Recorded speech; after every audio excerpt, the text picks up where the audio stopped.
Bueno, gente, bienvenido al primer episodio o el intro del podcast Sentido Común con Juan Zaragoza. Aquí estoy, mi nombre es Nick Pastrana, algunos de ustedes me han visto en otros podcasts anteriormente y este es el nuevo podcast, pero este podcast no es mío, este podcast es del señor Juan Zaragoza, el senador Juan Zaragoza.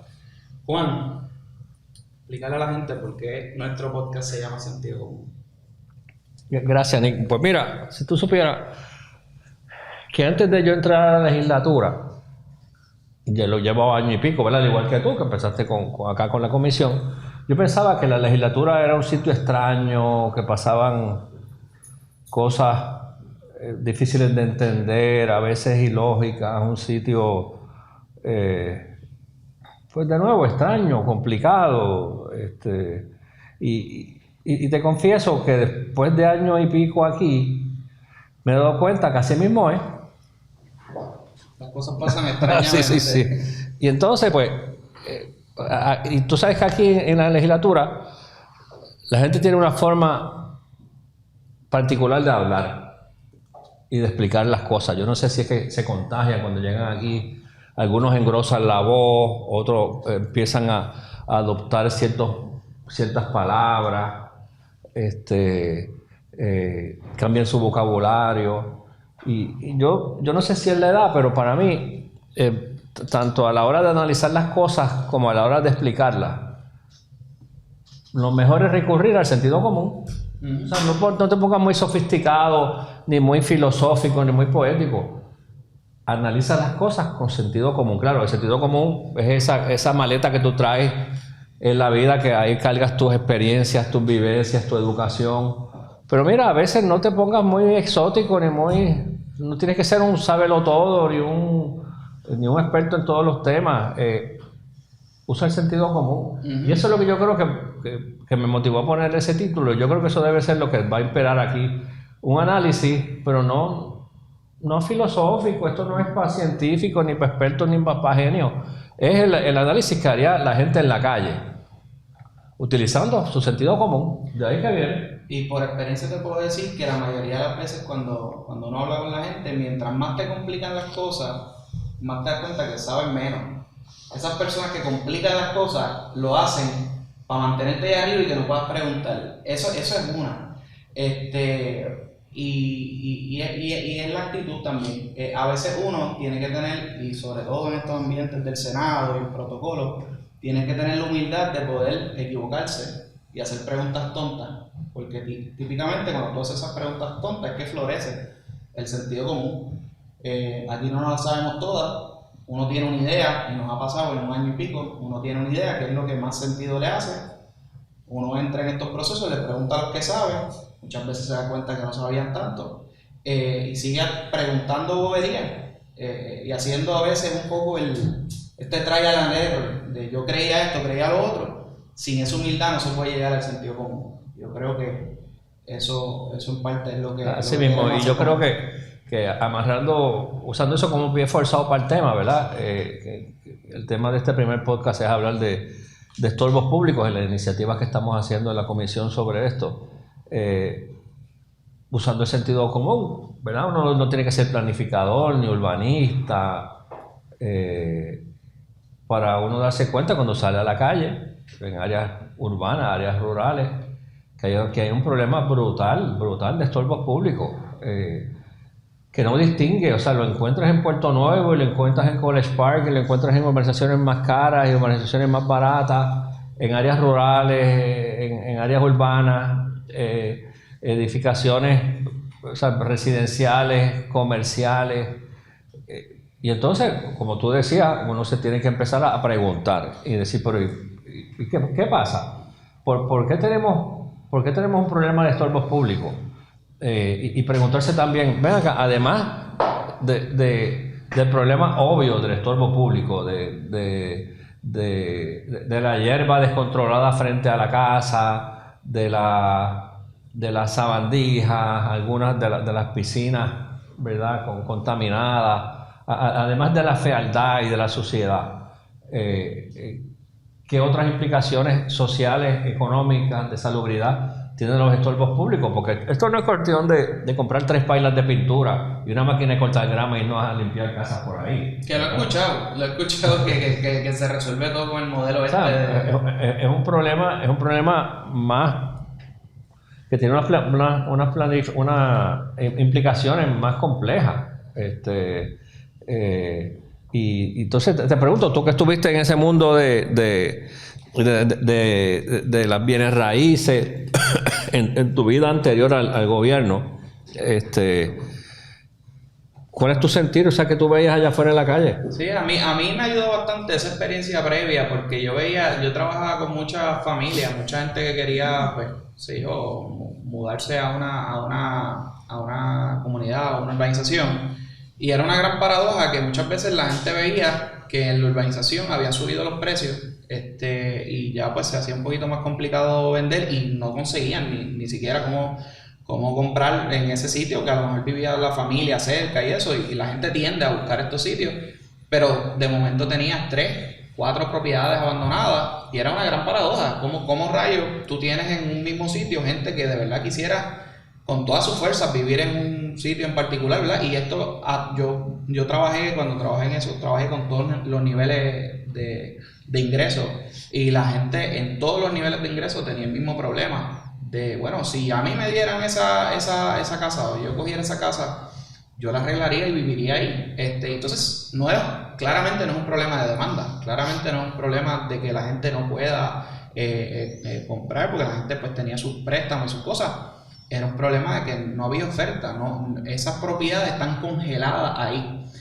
Si esas propiedades resurgieran y estuvieran disponibles al menos para que las personas pudieran adquirirlas, las hubiesen adquirido. Oye, porque hay estudios que dicen que en Puerto Rico 1 de cada 5 propiedades. Exactamente. Eso son 200,000-300,000 unidades de vivienda. Exactamente. Y cuando usted no encuentre propiedad para tú vivir y estés buscando 2-3 meses y lo que veas son unos precios altísimos, porque no hay propiedad, no hay suficiente. Entonces, yo me imagino que eso por definición no le aplica al condominio, ¿verdad? Porque un apartamento cerrado en un piso 6 no se va a considerar un estorbo público. O sea que son 200,000 o 300,000 unidades de vivienda de casa. Sin contar los condominios. Sin contar el condominio. O sea que le pasa lo mismo también que a la del total de inventario que hay disponible de casa, eso es un % altísimo. Es alto. Y como pues economía básica, oferta y demanda, la misma gente mucha gente quiere comprar siempre, o por lo menos en este periodo que no hay una crisis económica,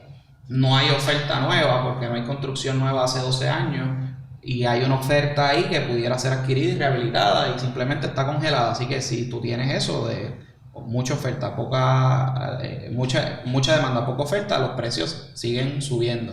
Y un problema que no se resuelve solo, y que en los Estados Unidos y en todas las demás jurisdicciones se resuelve con la intervención del Estado. En Estados Unidos, de los 50 estados, cerca de 43 lo resuelven a nivel de municipio.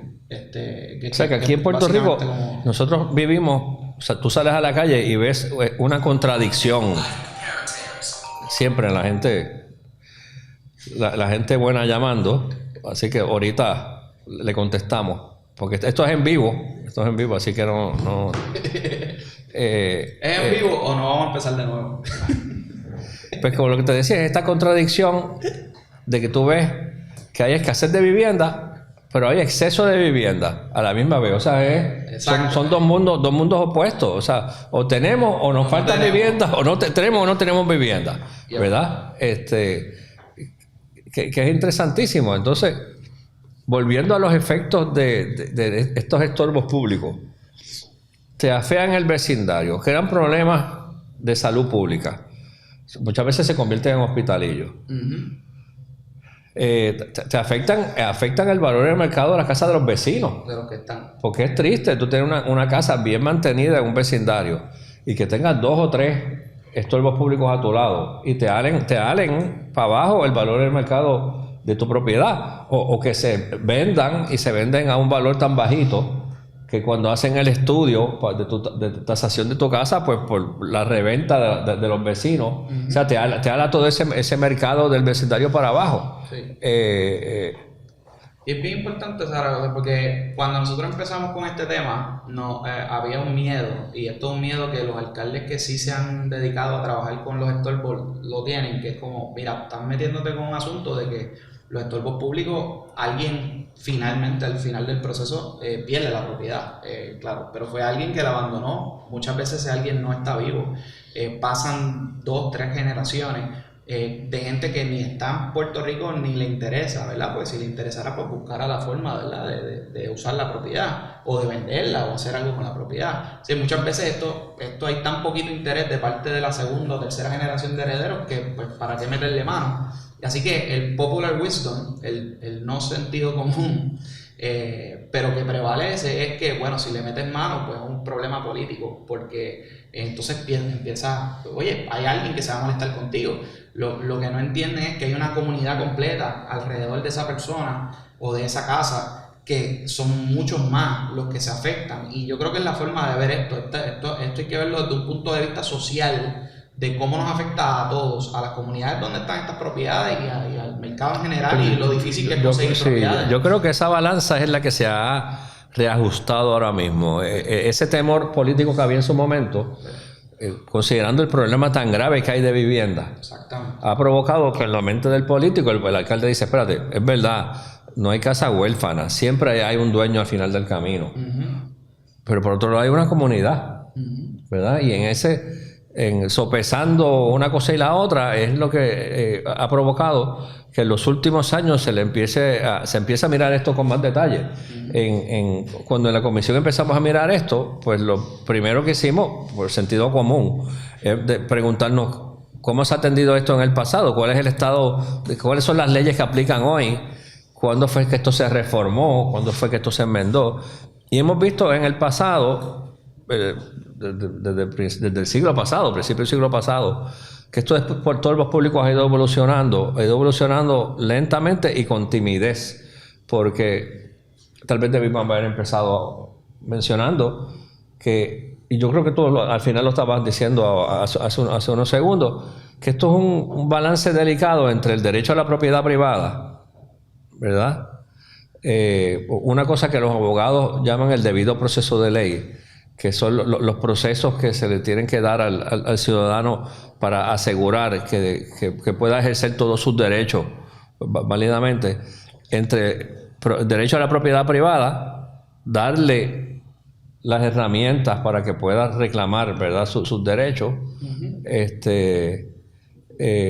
unas consideraciones de política pública, de salubridad, de vivienda asequible, lograr ese balance. Y aparentemente lo que vi es que aquí ese sentido de respeto a la propiedad privada, al derecho a la propiedad privada, se le daba un peso extraordinario. Y no lo estoy criticando, ¿verdad? Y era este sentir de que, mira, esa propiedad puede llevar 10, 15, 20 años abandonada, pero tienes que darle una oportunidad y otra oportunidad y otra oportunidad antes que el Estado meta la mano y se quede con la propiedad, porque esa es una propiedad privada. Y el que el gobierno meta la mano tiene que ser el último recurso, después de haber agotado el tiempo y todos los avisos y todos los anuncios.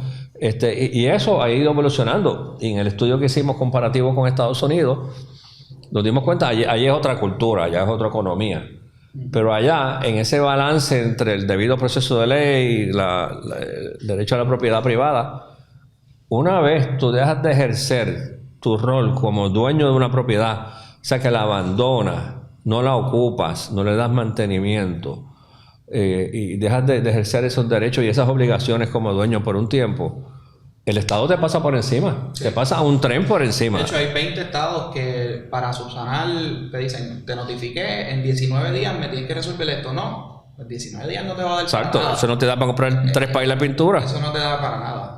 Que vaya a ver que no es lo que estamos haciendo. El proceso de nosotros es hasta 4 meses en ese sentido, comparado con los estados, pero viene desde el 16 meses, hablando un poquito, ¿verdad?, de los sustantivos del proyecto. Y entonces, pues,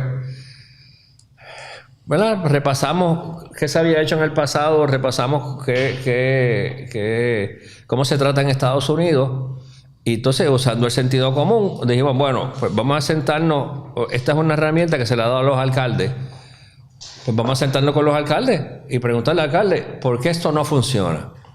Porque tampoco queremos caer en la trampa capitolina de legislar aquí en el mármol, ¿verdad? Porque la solución no la tenemos nosotros aquí. Entonces nos sentamos con el CRIM, nos sentamos con los alcaldes, nos sentamos con el Centro de Rehabilitación del Hábitat y le preguntamos, ¿usted nos puede decir dónde es que se tranca aquí el bolo? ¿Por qué es que esto no funciona? ¿Por qué esto no corre? Porque ellos son los que saben los problemas. Claro. Ellos son, y pues tuvimos la oportunidad de reunirnos con alcaldes de ambos partidos, con Betito en Toa Baja, con Rolando en Calle, con Tato en Cuamo, con Papo Alejandro. Que eso es lo que le están metiendo mano, o sea... Sí, exactamente. Y entonces lo que hicimos fue que rompimos el proceso, de nuevo, sin pretensiones de ser unos expertos. Dijimos, ¿alguien me puede explicar cómo es que funciona esto?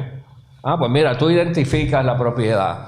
Entonces, pues trata de averiguar quién es el dueño. Le das una vista administrativa para que ¿verdad? Te dan una oportunidad, un turno al bate de que la persona remedie los problemas de la propiedad. Si no los remedia, pues los declaras estorbo público. Entonces, pues nos sentamos y nos explicaron, desde que se identifica todo ese proceso, los alcaldes nos identificaron cuáles son los puntos de atraso. Nos dicen que hay veces que ese ciclo de proceso, de identificarlo, mira, la vía allí, a ponerle el cartelón, se puede tardar hasta 18 meses. Y entonces lo que cogimos fue, empezamos, bueno, ¿cómo se puede acortar el tiempo aquí? ¿Cómo se puede acortar el tiempo acá? ¿Cómo se puede? Para hacerlo más ágil, y de nuevo, un poco amarrando con lo que tú decías al principio, fue un ejercicio de hacer las preguntas correctas, sin nosotros atribuirnos que fuéramos expertos en el tema, pero ¿quiénes son los que están corriendo esto? Los alcaldes. ¿Quiénes son los que se quejan del proceso? Pues ustedes mismos es que van a hacer la solución. Y yo creo que fue un proceso muy útil. Nos sentamos con el CRIM también, porque el CRIM, que es el Centro de Recaudación de Ingresos Municipales, que es el alter ego de los municipios, la entidad legal a quien se delegó el cobre en la administración de la contribución sobre la propiedad mueble e inmueble. Y nos sentamos con ellos, porque también habían ciertas quejas de los alcaldes con ellos.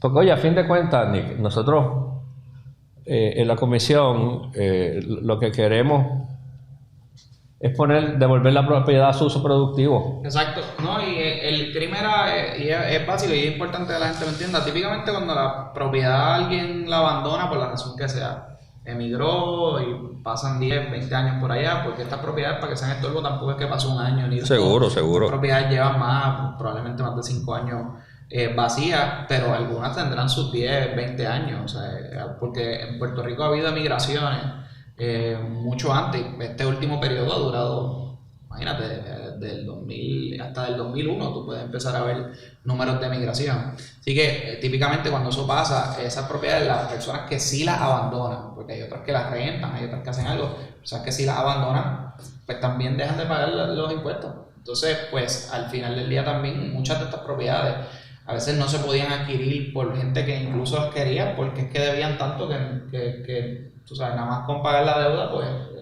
se iba por encima del valor de la propiedad. Así que el asunto del crimen es un asunto también que trabajamos en este proceso. Zaragoza, yo pienso que sería bueno ponerlo al final ahora del podcast, ponerle el proyecto y quizás una presentación de lo que hace, para que la gente lo pueda ver por ahí. Poner un link que lo puedan, seguro. Para que lo vean. Oye, porque el proyecto es complejo y tocar todos los puntos. Entre las cosas que nos dimos cuenta es que esto es un problema que no se va a resolver solo. O sea, esto no es como hay otros problemas en la economía o en la sociedad que son cíclicos, ¿verdad? Esto no era cuestión de esperar. Exacto. Esa propiedad está abandonada ahí, ya va por la tercera, cuarta generación de herederos, ya están en Chicago, en Ohio, en Europa, en Sudamérica. Mientras sigan pasando las generaciones, tira eso a pérdida, porque eso va a ser imposible poder congregar a toda esa gente, ya sea virtualmente, personalmente, y poder conseguir todas las firmas necesarias para mover la propiedad. Eso, y muchas veces cuando el mismo heredero hace su cálculo y dice, espérate, somos tantos hermanos, de tanto, o sea, hacen el árbol completo, y de tanto era mi papá y tanta, ok. So, a mí me va a tocar 2,000 pesos de eso. Pero espérate, déjame ver el crimen. Espérate, pero si con el crimen no me toca nada. Pues olvídate de eso, yo no voy a yo como heredero a meterme en algo que al final del día lo que me va a dar es algo residual. Yo tengo mi vida acá, eso es allá en Puerto Rico, yo no conozco ni el sistema legal. O sea, se vuelve en la práctica, eso es lo que pasa. Sí, es que, oye, son, ¿verdad? Hay historias detrás de cada propiedad. Como tú dices, los hijos se fueron para Estados Unidos, los viejos se quedan acá, se mueren, la casa se queda ahí. Entonces los hijos dicen, bueno, pero imagínate esa casa, darle mantenimiento, esa casa debe, déjala por ahí. Entonces van pasando los años, menos interés hay, cuando sacan los numeritos, como tú dices, los numeritos no dan. La mayoría no. Sí, entonces los hijos se siguen muriendo, y pues de nuevo, esto es un problema que no se va a resolver solo. Pero es interesante porque nos parece que en la medida que esto se pueda convertir en un proceso más ágil y que el municipio pueda, una vez declarado estorbo público, ya sea ejecutar la propiedad o ya sea hacer una venta judicial de ella, pues la va a poder mover, porque alguna gente nos dice, pero ven acá, ¿y qué va a hacer el municipio con esa propiedad si la ejecuta? Bueno, para empezar, muchas de esas casas, muchas no, el 90% y pico de esas casas deben crimen. Y muchas veces deben más crimen del que está registrado en el crimen. Porque tú ves que tú vas a casa de tu tía y te dicen, no, ahí vivía doña Toñita hace 15 años. Esa casa tenía exoneración de residencia principal, pero el crimen no se la ha quitado.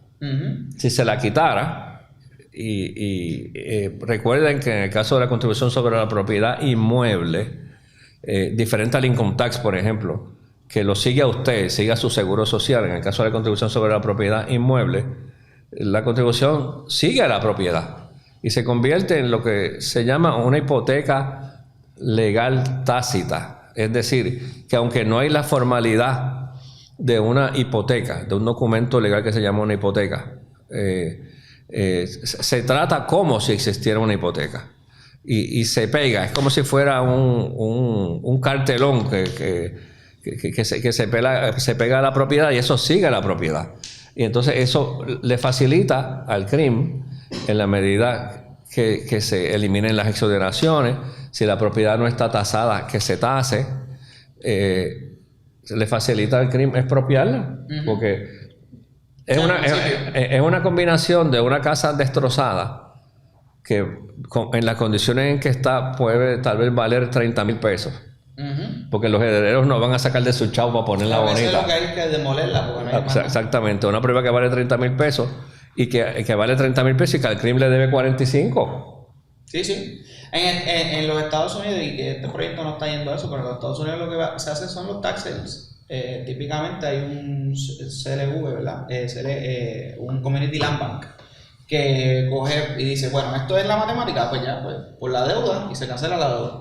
Aquí hay unas herramientas parecidas a esas, pero así es el uso y costumbre allá, y porque la mayoría de las propiedades acumulan a ese nivel. Así que en resumen, radicamos este proyecto haciendo una reforma sustancial de todo el andamiaje legal que regula lo de los estorbos públicos, básicamente enfocándonos en dos áreas. Una, recortando el tiempo desde identificarla hasta categorizarla, hasta ponerle el cartelón de estorbo público, para hacerlo más corto, de 1 año y medio y pico a 4 o 5 meses, hacerlo más ágil.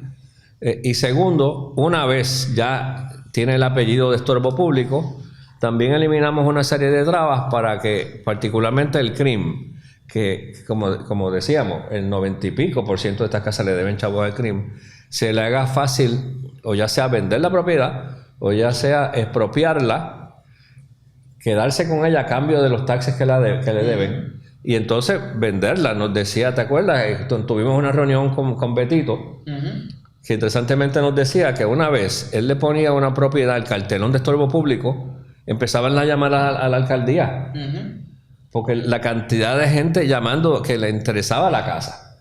O sea que por eso es que nosotros queremos meterle el overdrive, como dicen, al proceso de declarar el estorbo público, porque estamos seguros que una vez lo declares estorbo público, la maquinaria se va a empezar a mover. Va a haber gente además queriendo poner esa propiedad al día y exactamente. mejorando las comunidades. Y si no, pues entonces hicimos los ajustes necesarios para que el municipio no tenga que sacar el dinero para poder expropiar o hacer una venta judicial. Exactamente. Vamos a estar haciendo vistas públicas en las próximas semanas sobre el proyecto y estamos bien entusiasmados y bien positivos de que estamos haciendo una aportación importante a un problema grande del país. No es un problema económico, ¿verdad? Directamente la gente asocia la Comisión de Hacienda con el presupuesto, con las contribuciones, pero también nosotros pues vemos este concepto económico mucho más amplio, un presupuesto, ¿verdad? Y esto afecta las finanzas municipales, afecta las finanzas personales de la gente, afecta el clima comercial, el bienestar de nuestra gente, y para eso fue que nosotros vinimos aquí. Así que yo espero que este primer podcast haya sido de utilidad. Tratamos de nuevo de enfocarlo usando el sentido común. Nick, no sé si quieres cerrar con algo. Bueno, gracias y quédense pendientes porque son muchos más proyectos que vienen por ahí. Probablemente hablemos de la reestructuración de la deuda de la Autoridad de Energía Eléctrica, de los proyectos que ya han pasado por acá y mantenerlos al día, sobre todo, de cómo estamos buscando soluciones a los problemas del país. Así que muchas gracias por escucharnos. Y por aquí Juan Zaragoza dándole las gracias por haber estado con nosotros.